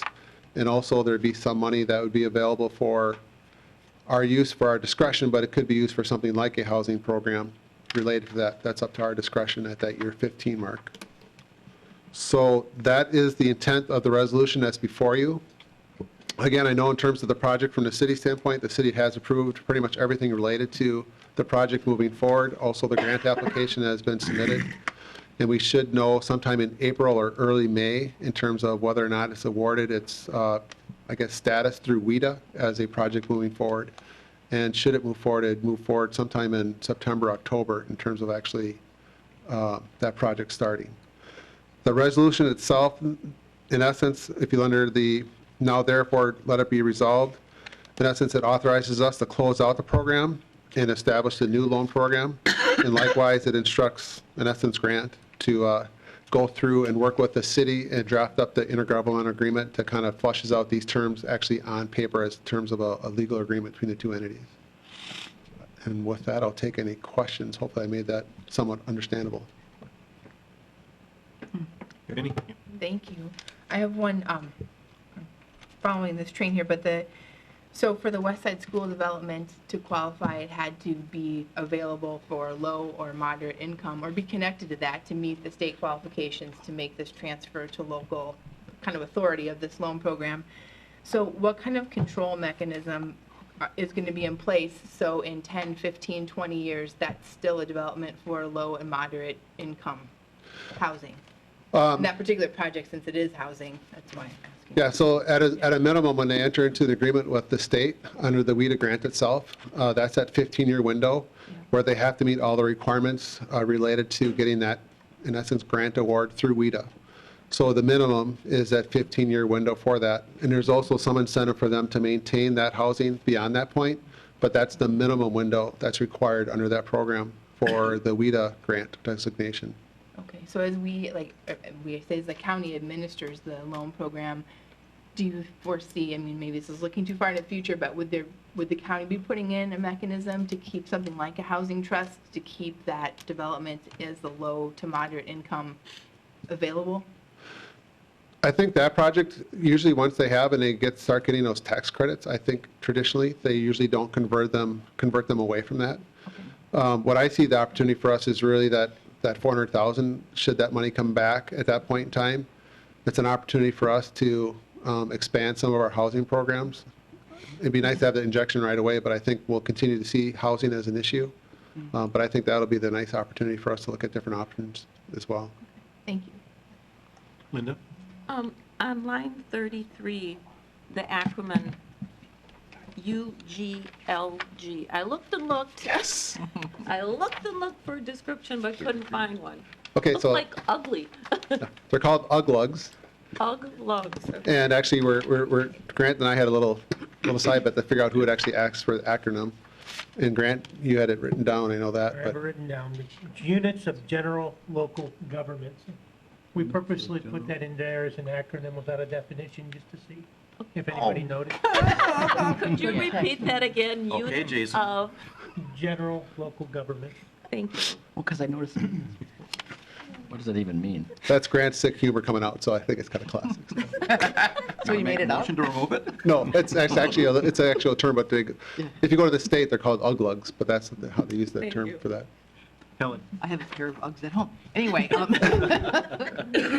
in answer to, one of the answers to Vinnie's question, the question about the length of time came up at the city, and North Point has said that, yes, there's a 15-year kind of, then they're able to recoup some of their money after 15 years, but they will continue to run it and operate it as workforce housing. And they said they have like a 30-year window that they really look, and then they look after that at something. So it sounds like it's a guaranteed 30 years. Dave? Yeah, I guess one thing we maybe didn't pursue too much at finance was the additional $875,000 coming back. You today just said that they can pay that back at year 15. Is there any, but the resolution talks about it over a period, not to exceed 15 years. So I guess when is that money coming back that it can be reinvested into the revolving loan fund? We're starting with the 875, but someone applying can borrow up to 400,000. So it's not necessarily a lot of projects, but the sooner we could recoup some of that money, the better the county would be. Yeah, it's most likely we'll be at year 15, but the city also has, when we do the agreement, that they have the option to inject funds earlier if they'd like, in terms of that match. But it would be at year 15, the way it's the project would So roll it out. could be better for the program if it came back a little sooner. Sooner, correct. Or at least in increments as the business paid some of their loan. The best thing about the loan program too is now that it always has done it, but with the dollars coming back in, once we get that loan active again, or this program active, once we start having those dollars come back in, this is going to grow. And that's the best thing about it. Just like our fund balance has grown. It's just that we haven't had any loans probably, Grant, in 4 or 5 years, just because it's been so difficult. Well, no, we have one, but it's been very difficult to do loans, and it's been very, very inactive. With this now, without those restrictions, we'll actually start to see loans, and if we can get that money out into the businesses and that money coming back in, it's pretty it's interesting to see how fast and how active the program can be, and there's always dollars circulating, so that's great news for the county. Bob? Thank you, Mr. Chairman. I have a question about the $400,000. Mm-hmm. Is that additional money, or is that part of their 875? That's additional. So total, you're looking at 1.275. Okay, thank you. Alexis? I just want to clarify off David's question too. Thank you. So there will be projects within this 15-year period, even if the money doesn't come back until the end of 15 years? There's There'll be- potential that there Oh, will yeah. be some money available for projects Yes, over again, the next 15 years. there'll be economic development projects that are available to use for the project immediately, once we have the final agreement done with the city. So that's 875 that the city has now. Remember, it's defederalized, so it's just cash. The city will take that and actually give it to DCEDC and their fund. They'll manage it as a loan fund program that becomes available countywide immediately for businesses to apply for. Thank you. Which That's is, what I thought, but I wasn't- which is, I think, is really, it's a really good partnership to have that available countywide. It just helps the businesses across the entire county, so. Yeah, thank you. Dave? Again, down that path, knowing that budgets tend to be getting worse and worse to find extra monies, what was this discussion as far as where the city was going to be getting this 875 and this potential 400? Sure, so again, the 400 and 875 is at that year 15 mark. The developer has the ability to sign, to sell, or recover some of those funds related to the project, and that's where that money is coming from. Okay, because normally I would expect the intergovernmental agreement to be along with this resolution rather than us passing this resolution that's saying things are going to happen even though we don't have a document that says, that backs up those facts. You do have a document. Yeah. Well, yeah. Not the intergovernmental agreement, which is the one that calls them binding. Right, in essence, what we're doing is giving us the authority for Grant to draft that and work that out. So we've done similar things like that where we've gone and got the initial, I guess, concept blessed by the county board, and then Grant comes back with the formal agreement between the city and the county. So there'll be two parts. It'll be an agreement between the city and the developer in terms of their project, but there'll also be an agreement between the county and the city in terms of the scope of what's outlined in this resolution. And does that intergovernmental agreement come back to us, this board for review, or what? Usually our intergovernmental agreements go through admin for approval, and it'll come back as a resolution with the agreement attached as well, the full county board. It'll be for a term of at least 15 years, so Yep. it'll have to come back to the county board. Nissa? Is this specifically for multifamily homes like apartments, or can it be used for smaller, more like duplexes, or even single family if they are under a certain income guideline? For which aspect are you looking at? For, If it's okay. for people applying, if we do the loan and stuff like that, for people that actually apply and want to be under the loan, is it specifically just for larger multi-unit, apartment-type buildings, or can it be used for smaller? Okay, so for the loan program that's at 875, that's for economic development projects that are not related to housing. So that'd be for small businesses or existing businesses, like, for example, the industrial park or the downtown or other parts of the county. That would not be for housing projects.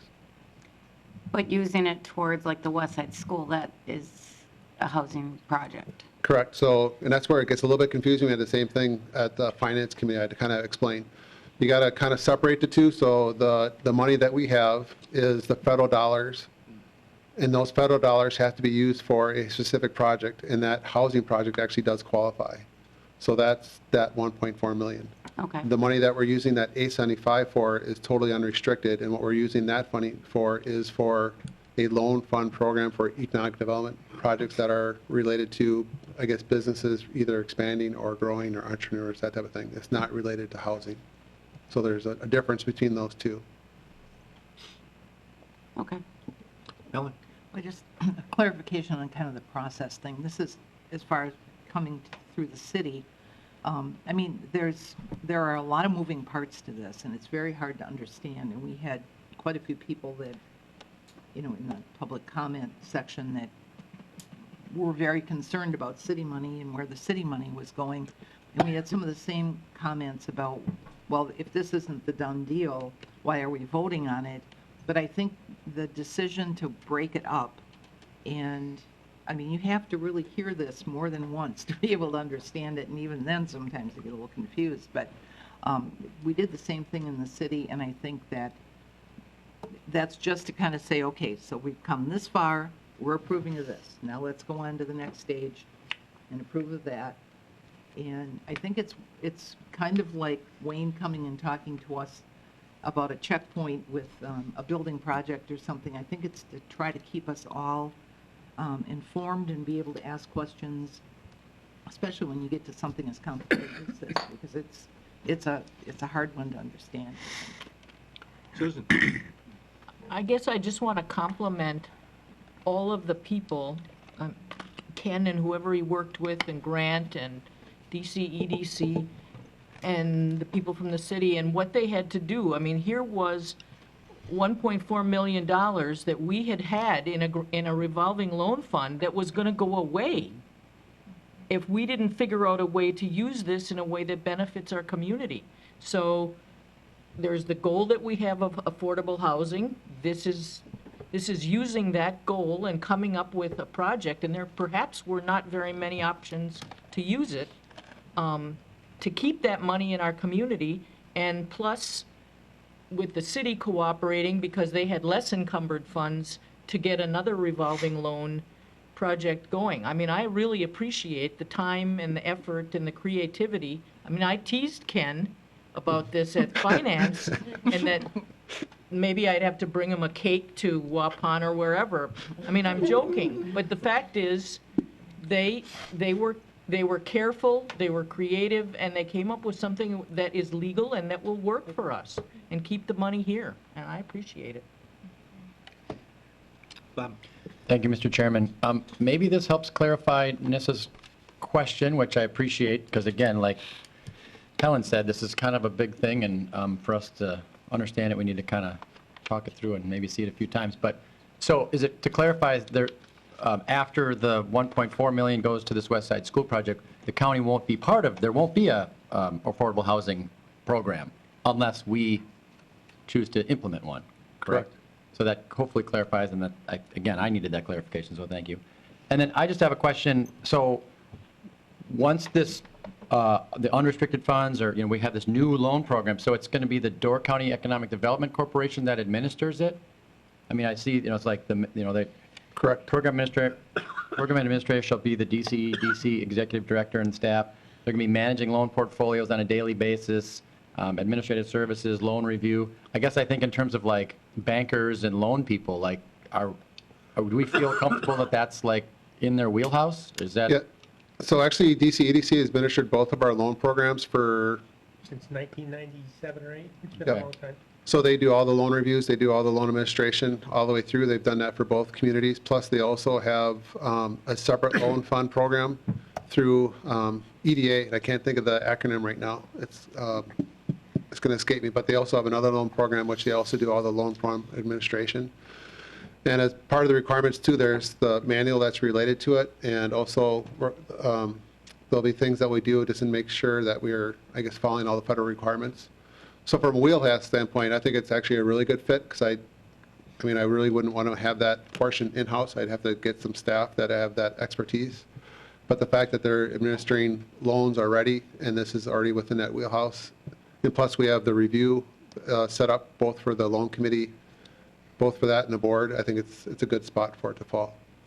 Thank you. David? Along the part of my questioning was related to the verbiage used. The statement said the city will provide an additional $875 over a period not to exceed 15 years, and basically that wording implies a possibility of money within the 15 years. Now I'm being basically said at the end of 15 years, and I understand the logic behind the way those loan programs operate. And then the other one was, and I brought this up at finance, was that it says the city will provide up to $400,000 to the county if the county elects to develop a county-wide housing program, which that sentence alone, 5 years from now, implies, hey, we're going to start this, and we can do it, which it doesn't. We already know that's after the 15-year window. So it's, again, it's an issue of the 21 that are here today, as opposed to the 21 that are going to be here 5 years from now. Correct. Some other window of time. So, I mean, the verbiage implies one thing compared to the reality of what the agreement will be. I guess the only thing that and the reason why we have the verbiage that way is that, again, the city's going to have some injection of funds, and it's up to them to determine whether or not they want to provide that injection into the loan program or not. So I guess right now we left it open, and that can get fleshed out more in the intergovernmental agreement, but this through the discussions, there are some funds that are going to be injected in, and it's up to the city whether or not they want to apply those funds. So we could have more of those discussions and make that more clear in the intergovernmental agreement, but this and fleshing this out as, at this point in time, it was within that window that some of that could occur. Most likely, yes, the 15-year mark is probably most likely, but again, there was some discussion that they would fund some of that in advance, but again, we'll flesh that out through some of the more of the discussions with the city itself. Laura? Thanks. And just to clarify too, on page 66 where it specifies a revolving loan fund committee, my understanding is that the current revolving loan committee will dissolve, and then it will be established very similar to how the current one is. So, that was brought up at finance yesterday, so I thought it would be important to say that again. So it'll be one member from the city of Sturgeon Bay, one member nominated by the county board, 3 members, and 2 alternatives nominated by Door County EDC board to be an oversight for this program. I think there's some questions fielded on that. And on top of that, the intent would be because as many of us hold multiple positions, that would be a different person from the city than from the county. It would not be the same person possibly serving those 2 positions. Correct. We do it under our committee appointments. I think that if I could just go back, sorry, Chair. So the way we look at our committee appointments, correct? That's how we're looking at this going forward, is that it is not the representative for DC EDC and the revolving loan representative. Those are still going to be separated out. Be a committee, yes. Yeah. Vinnie? I just have a general question which may apply to this currently or maybe in the future and can't be answered, but the idea of a countywide housing program that's referred to, would that look something like a HUD program where an individual family or person would apply versus a business applying? Is that generally what a countywide housing program would be? Actually, I wish Mariah was still down here because Mariah has a whole bunch of different ideas that they looked at through their housing task force, but they had a whole bunch of different ideas in terms of what they'd like to put together. Okay.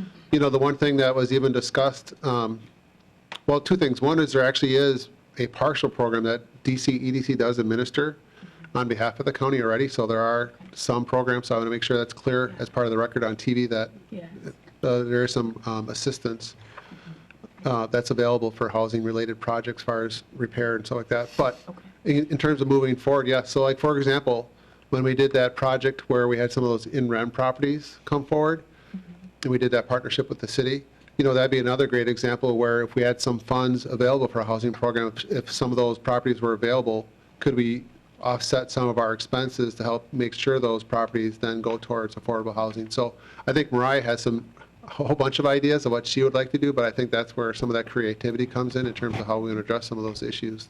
I just want to say thank you then for having the foresight to put these things in place now, so as those ideas come through, there's funding for them or some potential funding for them.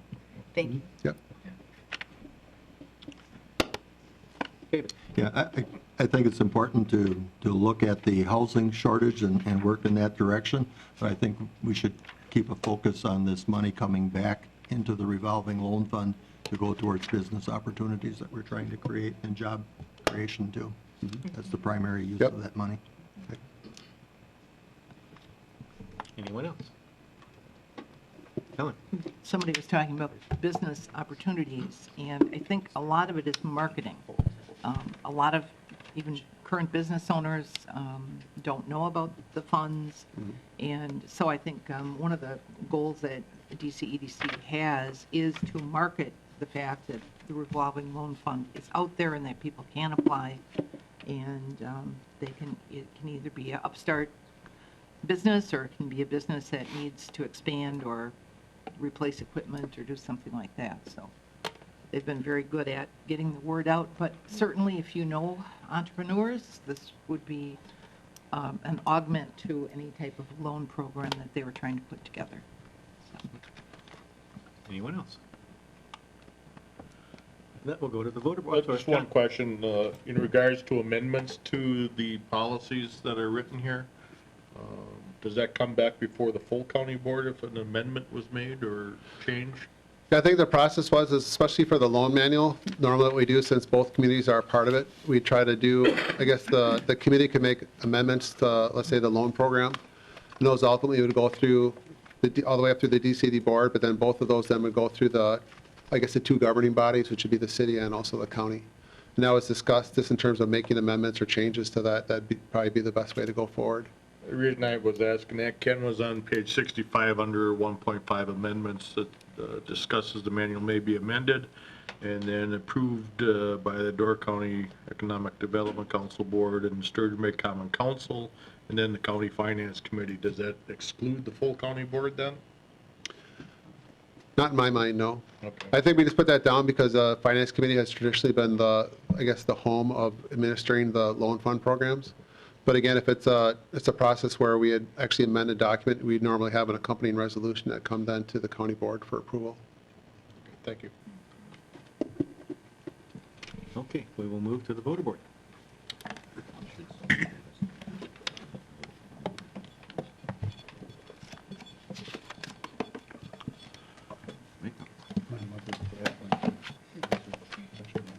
That is passed on a vote of 21 yes, 0 no. Resolution 2019-87, committee appointments. Would you like to make a motion? I'll make that a motion. Thank you. Second. Just really quick, just for clarification, we have a lot of, we had several terms that were either expiring or coming due. And we actually went through and also cleaned up some of the appointments just so they match up with the terms of the county board.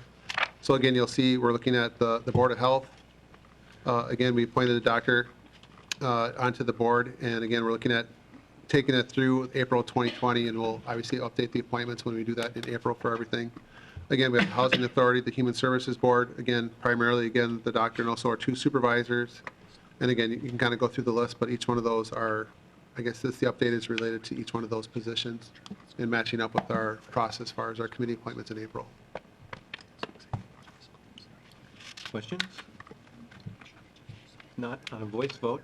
All in favor? Aye. Opposed? Thank you. Resolution 2019-88, amendment to Door County Administrative Manual 3.00, hours of work. Somebody like to make a motion, please? I'll make a motion. Is there a second? I'll second it.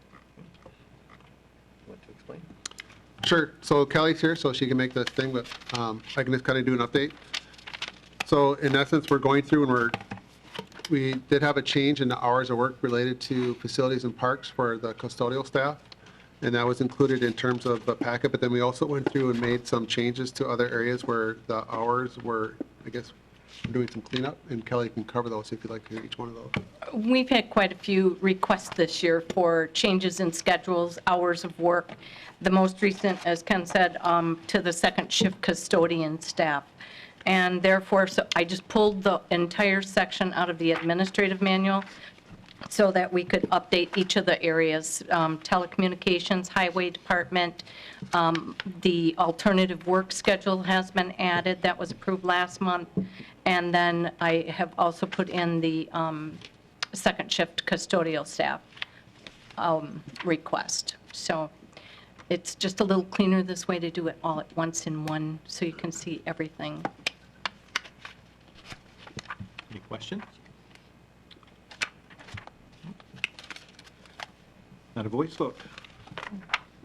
All in favor? Aye. Opposed? Carried. Ordinances, 2019-15, amendment of 340.002 Door County Code. Mr. Ninus. I move for approval ordinance 2019-15. Second. This is moving a stop sign for half a mile. It's come before the Highway Committee. I also had it before the Highway Safety Commission. And it's going to improve safety and yet not impair the efficient movement of traffic, so it's a win-win situation both ways. David? On line 18, I was confused when it said authority of the Door County Highway Committee. Is that correct, or is that a typo? Well, that's just telling us that we can put the sign up. Okay, that you have the authority to tell who to do that. Okay. Linda? I'm looking confused, right? No, you look like you Yeah. have a Mr. Nina said stop sign, and this says speed limit. Ah, I guess. Yeah, you're right, ma'am. Thank you. I'm getting old. It's a senior moment. Me too. Yeah.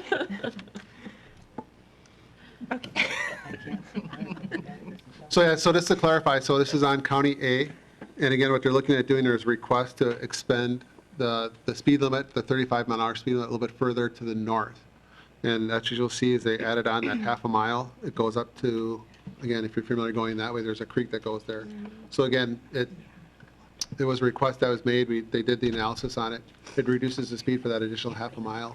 But again, as John mentioned, it still allows for the efficient movement of traffic through that corridor, so. And the town also did support it as well in terms of making that, I think it actually started the town in terms of request, right, Randy? No, we will follow it. Any other questions? All right, since it's an ordinance, we'll go to the voter board.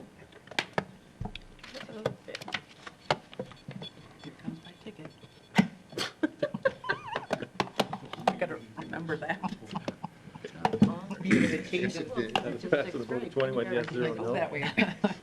Well, they can pull it, the fact that you voted to make it happen. Okay, ordinance 2019-16, amendment of chapter 4.17 Door County Code. Joel?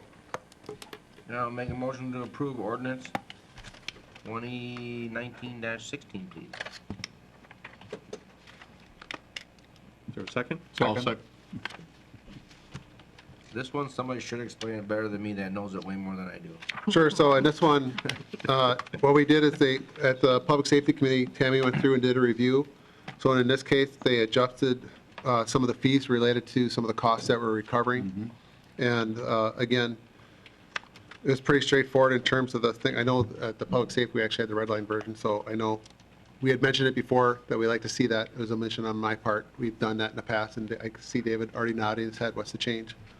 Normally, we include the red line version that was at Public Safety, but again, the changes were in actually the dollars and the fees that we're collecting for each one of those cases to recover additional dollars. Up, down? Up. Up. They went up. Sorry about that. Substantial numbers, small numbers? And they're controlled by statute. They didn't go up much, and again, I wish we had the red line version, we don't, but Right. we're fully exercising our ability under statutes to collect what we can, so. And just to clarify, this is what we're looking at is the current situation. Correct. Right, what we're voting on is what That we is see is the current price. Thank you. I don't recall any discussion on the municipality repayment in the county, so I'm looking at the bottom of page 91, and perhaps Mr. Thomas can clarify. It says that the municipality, city, village, or town shall pay the county $52 per day for people incarcerated under section 800.095 with stats. I assume that's a citation issued by that municipality that would require incarceration, or? And only incarceration for non-payment of the monetary penalty after they were convicted. So if somebody is incarcerated because they failed to pay a municipal citation after they were convicted, then the municipality has to reimburse the county. And presumably the person incarcerated would reimburse the municipality. Okay. So the rest of, thank you. So the rest of these fees would be collected from the person incarcerated, not the municipality. The municipality payments only come in section E of this ordinance? Correct. Wow. Okay, thank you. Anybody else? We will go to the voter board. Yes, you could. Can we?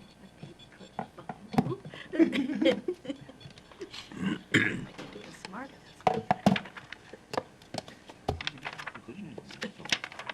Every time I don't look. That's passed a vote of 21 yes, 1 no.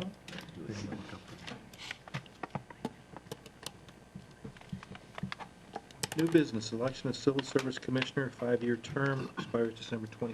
Would you like to explain this? Or Kelly? Sure, maybe Kelly can do that for us, but we are, in essence, looking for a civil service commissioner, and there's certain requirements, so maybe Kelly, you can describe what those requirements are, but we're looking for, or seeking that, so we're hoping that Hoping that today. you have several nominations, that you know people that want to do this and want to do it starting real soon.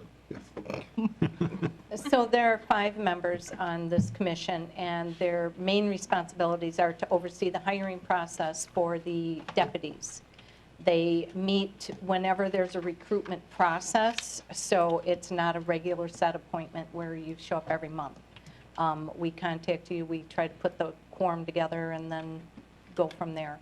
So you're reviewing applications, you're part of that process where you review the written scores, approve that, you do the interviews for the deputies that pass that part of it, and then you're also part of the promotion process if there's a promotion at the Justice Center. So, Can you give us an idea of the type of background or experience preferred for this type of appointment? typically, we like somebody that has some familiarity with law enforcement, just because it is easier to understand what the deputies have to go through to become qualified for this position. There are state statutes that outline the requirements for a deputy, and also for an HR background is a good thing to have, so you can look in, the qualifications and compare those to what the sheriff is actually looking for in that role. Biz? But the commission, after this whole process, to fill one position would submit 3 names, but the sheriff has the final say of the pick of those 3? The criteria comes out through the eligibility list is what the commission actually establishes. So that list would be whoever passes all of the different processes. It could be 10, it depends on how many apply. And then the sheriff can request the top names from that list, yes. And then the sheriff decides which Correct. one out of them that would get hired. Correct. They also hold their own interviews. Thank you.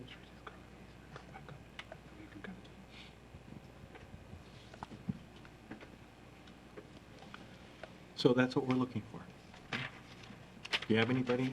I'm sure 3 or 4 people have popped in somebody's head already. John? And so I was there at one time, and I was told I had to get off when I came here, so where do you want me?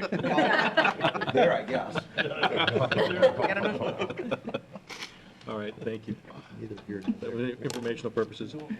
We are going to go into the closed session momentarily, so we're going to move down to oral committee reports. Anybody has any or any questions?